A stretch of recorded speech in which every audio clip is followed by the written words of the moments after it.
we try to contribute either in temple or something.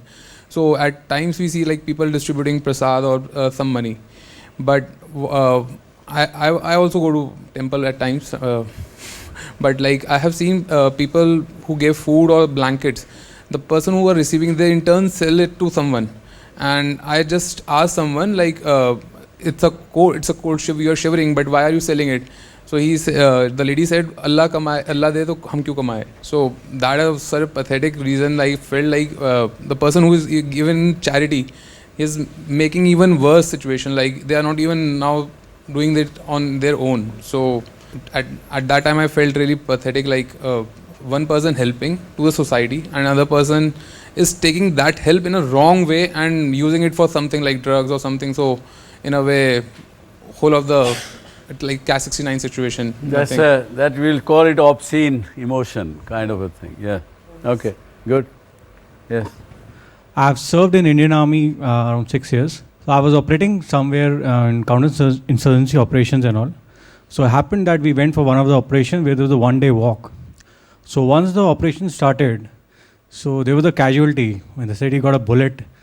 So the guy was lying just in front of me and he has served with me for 2 years. So he was trying to say that, when the blood started pouring out, so he was saying, Sahab, mujhe bacha lo. I have a family, we have small kids to look after. So I had to carry on the operation because I was leading the operation. So, but I felt a little helpless and all because by the time we could evacuate him and bring him back, we lost him. So the guy was with me for 2 years, so I felt very bad. I was really helpless. I could not save him. Yeah, these are emotions which really remain with us sometimes almost throughout the life.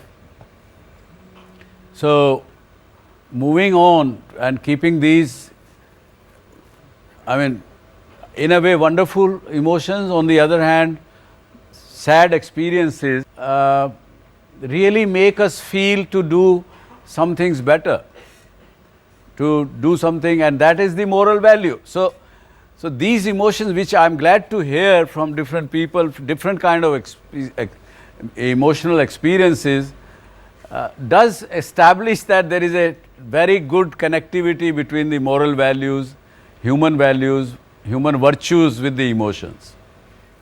And that's why I would further say that the emotions can become from obscene to pure, from gross to subtle,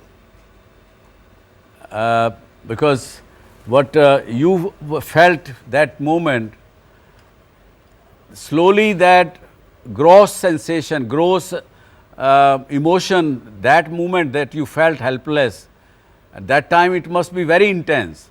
But now it has converted into subtle emotion in yourself, because you will still want to not to let that kind of a incidence repeated or some such thing. So that's the good pure form of from gross emotion to subtle emotions, from demonic to divine emotions. And these things bring us to, I will equate emotions with the medicine. And if the medicine taken in a right doses, it will cure you, it will help you to make a better world. But the medicine taken without the administered situation, you feeling the helplessness and things like that, they will be disastrous.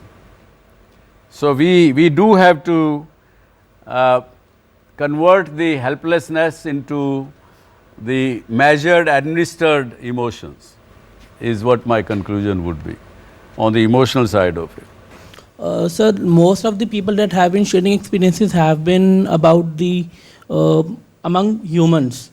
I am saying nobody is having any experiences to share with, say, for plants, animals. At the end of the day, they are also living beings, and we should have some emotional things towards them as well. So, could there be, is it only that emotions are connected to humans only? Can't we, in a society, include all the living beings and go ahead?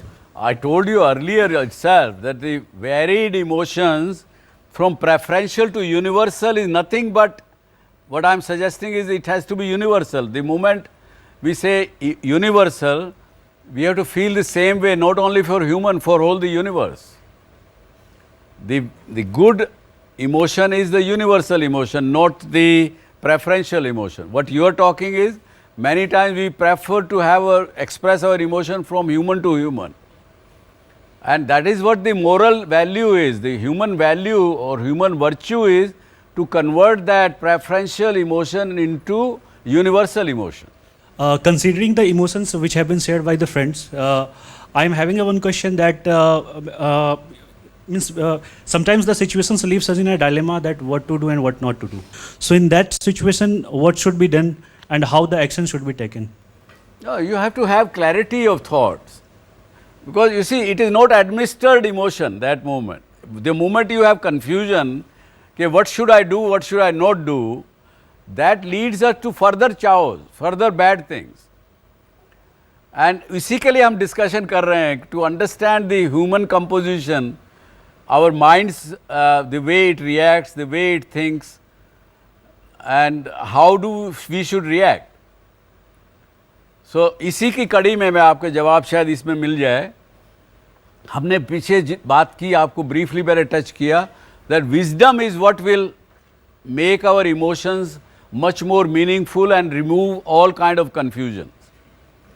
And ignorance is opposite of the wisdom.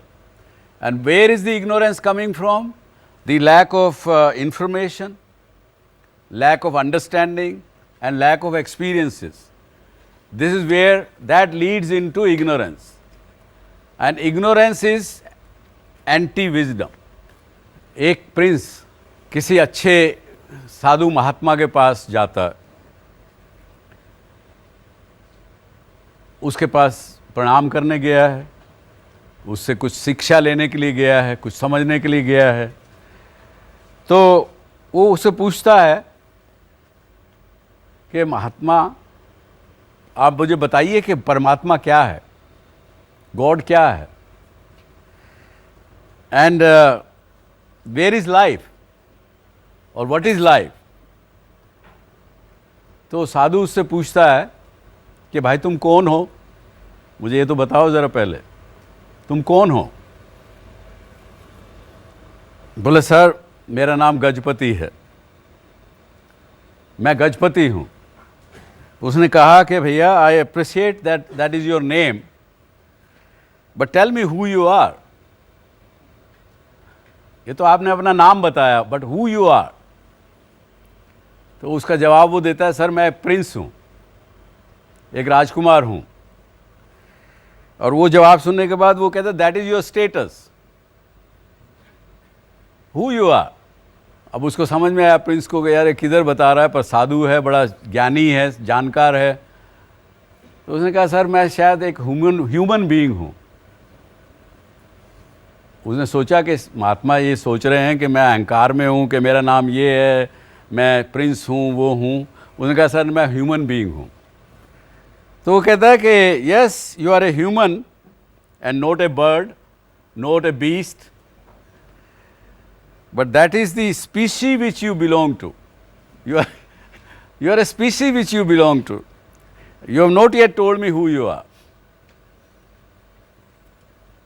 तो उस पर अब वो बेचारा और परेशान है. उसने रियलाइज़ किया कि भाई मैं तो सर्कल में जा रहा हूँ, कुछ समझ में नहीं आ रहा. तो उससे फिर वो पूछता है कि जी मैं भी I am my body, mind and intellect, composition of all these three define me as a person. वो महात्मा से पूछता है. वो कहता नहीं, they are your material equipments, your body, your mind, your intellect, they too belong to you. Your body belong to you, your mind belong to you, your intellect is developed by you. So something which belong to you cannot be you, na. Then उसको फिर भी नहीं समझ में आया. तो then he says that I now recognize, sir, that I don't know myself. Kindly let me know who I am and how does that relate to my inquiry to the God.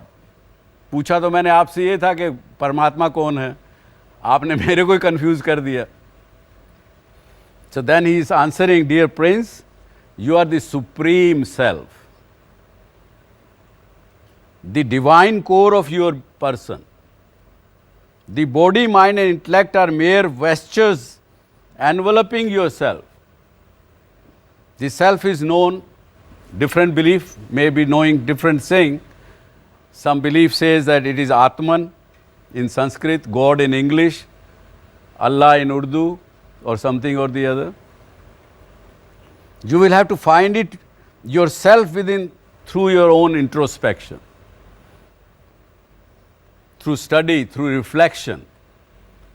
So we have to find our true self. The moment we find our true self, all these confusions and all these things will go away.